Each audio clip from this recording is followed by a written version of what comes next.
Olá, estamos aqui mais uma vez no nosso encontro sobre o livro Silêncio de Adão e hoje nós vamos comentar sobre os capítulos 8, 9 e 10.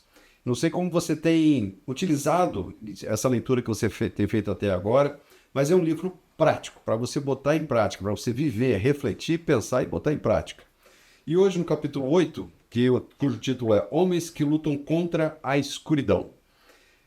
Muitas vezes em nossa jornada nós nos encontramos com situações onde nos tira do conforto, nos tira da área, da zona onde nós dominamos, onde nós conhecemos.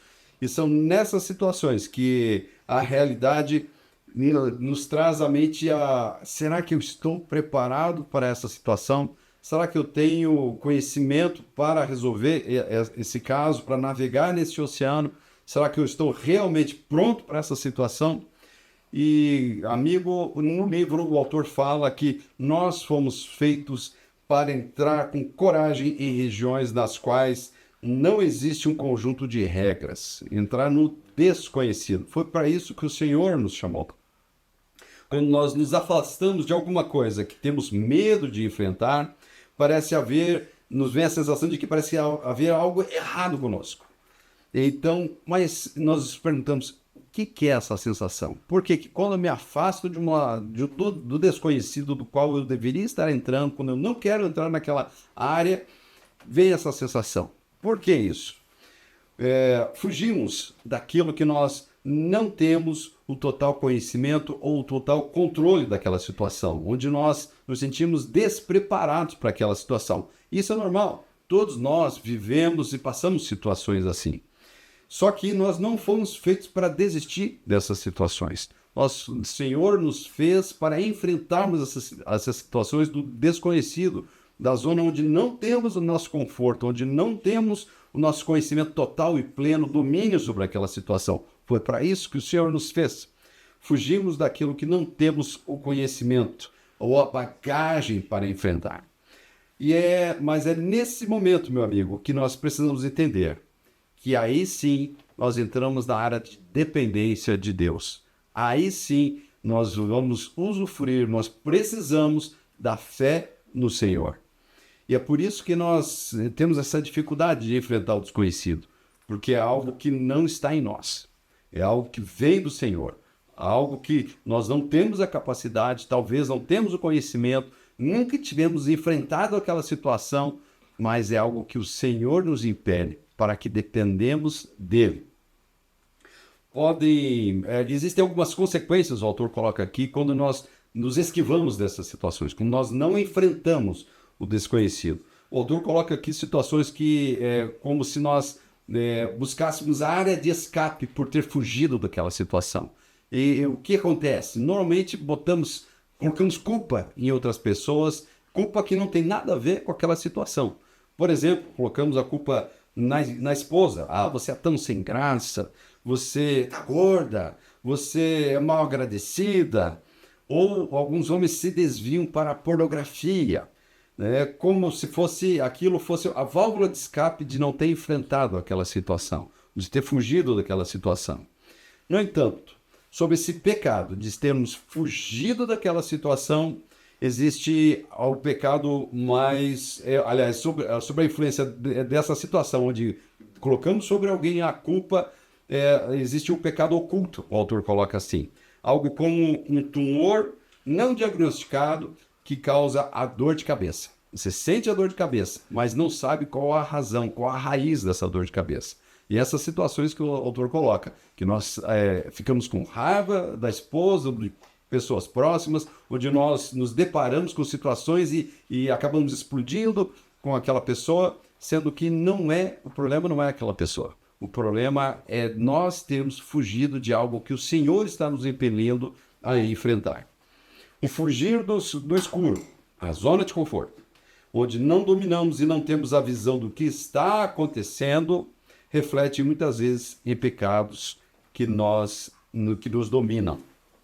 Eu destaquei uma frase aqui: fugir de onde Deus quer nos levar, nos leva a sintomas que não estão refletindo a verdadeira raiz. É mais ou menos isso que o autor colocou nessa passagem do capítulo 8. Precisamos agir e não fugir. Mesmo que não tenhamos o domínio completo daquela situação, porque aí entra a nossa dependência do Senhor. Essa é a natureza de Deus em nós. Falar algo aqui que eu coloquei pessoal, que aconteceu comigo. Uma certa noite, estava dormindo, então ouço um barulho lá fora. Desperto, acordo, pensando, é alguém tentando entrar em casa.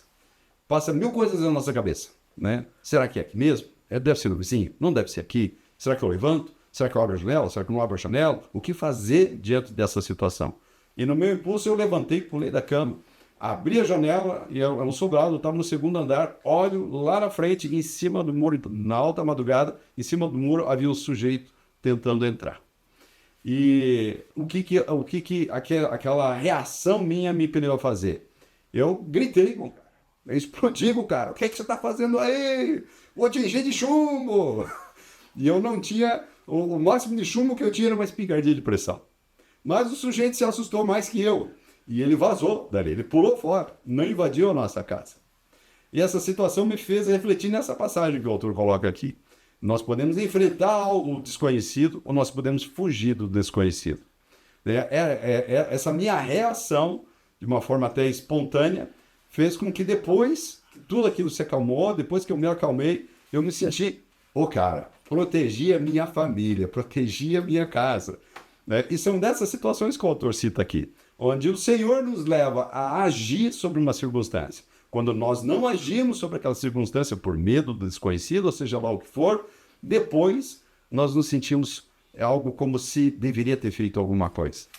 E diante dessa vivência que eu tive, eu me senti muito bem, me senti sou o herói da minha casa.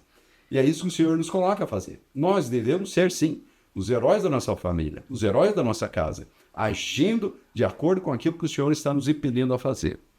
No capítulo 9, a maneira como os homens não autênticos se relacionam, é assim que o autor coloca essa situação. Existem dois padrões que ele coloca lá, dois padrões de como homens não autênticos se relacionam. O primeiro deles é a carência, precisa de atenção, aquele homem que precisa de atenção. Olhe para mim, preciso da sua ajuda, preciso ser abastecido. Ou o outro padrão, padrão 2, que o autor coloca, é da agressividade. Sei cuidar de tudo sem você. Fique longe, não crie problemas. O homem que age, homens não autênticos, que normalmente tem essas duas formas de agir dentro das situações. Por que agimos assim? Buscamos a felicidade em coisas que nos dão momentaneamente a felicidade. Não trazem a real felicidade do Senhor. Então, o que nós buscamos? Buscamos a influência, buscamos dinheiro, buscamos status, buscamos relacionamentos, né, para que isso substitua, de alguma forma, algo que o Senhor está nos impedindo a fazermos. Mas a definição de Deus em ser feliz está em buscarmos as movimentações de Deus em nossas vidas, até mesmo diante da escuridão. É difícil confiarmos inteiramente no Senhor, sem ter a visão do todo. Mas é esse o desafio da masculinidade, da verdadeira masculinidade. No Legacy agora, na segunda-feira, nós tivemos o testemunho de um casal. É o Werner e a Regiane. Ele, formado pelo ITA, engenheiro da Embraer, ela fisioterapeuta com seu consultório, e eles perceberam que o Senhor estava os chamando para algo diferente, para o desconhecido.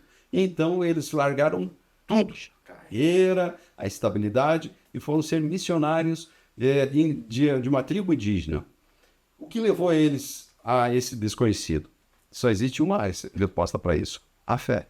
Aceitaram o desafio do Senhor de ir para o desconhecido e, na fé, ousaram andar 1 quilômetro a mais, 1 milha a mais. Homens não autênticos do padrão 1. Aliás, voltando, quando fugimos desse mover de Deus, normalmente não temos, então, o sintoma.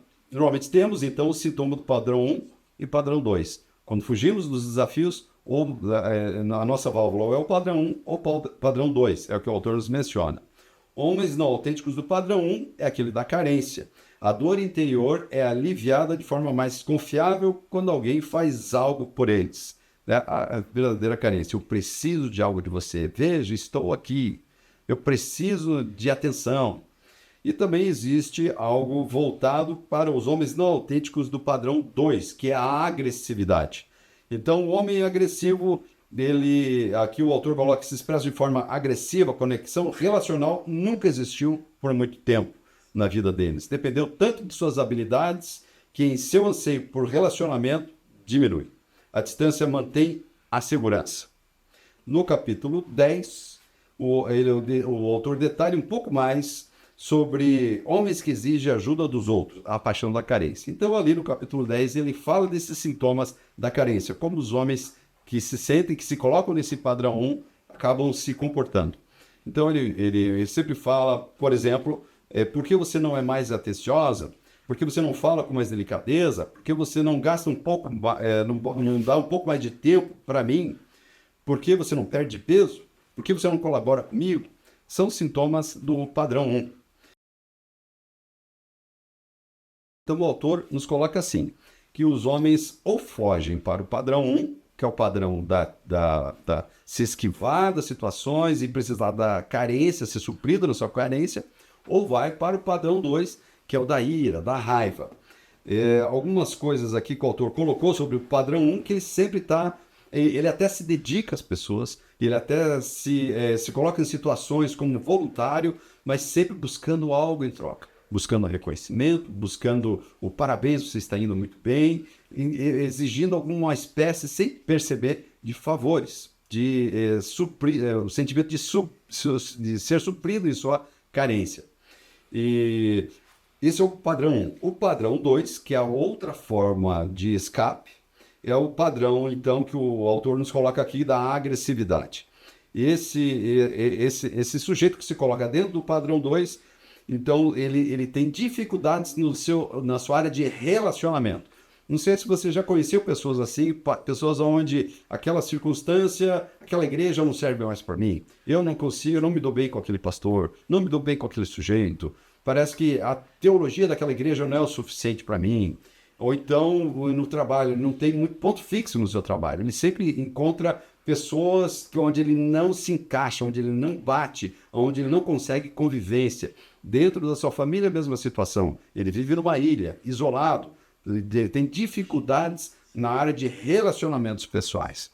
Esse sujeito, esse padrão número 2, então, dependeu tanto das suas habilidades que seu anseio por relacionamento entre pessoas diminui, se é que não é zerado.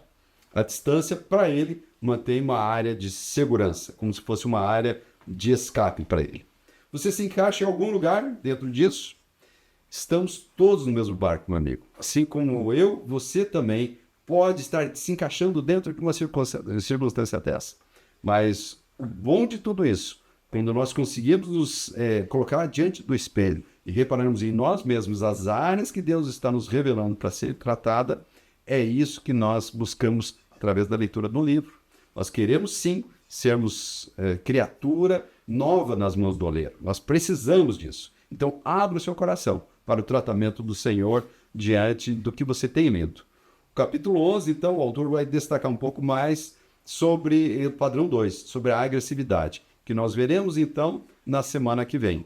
Eu espero que até aqui o Senhor tenha ministrado no seu coração. Receba tudo isso como algo vindo dos céus para curar, para fazer com que você seja um homem conforme o padrão de Cristo. Boa semana, bom resto de semana e Deus o abençoe.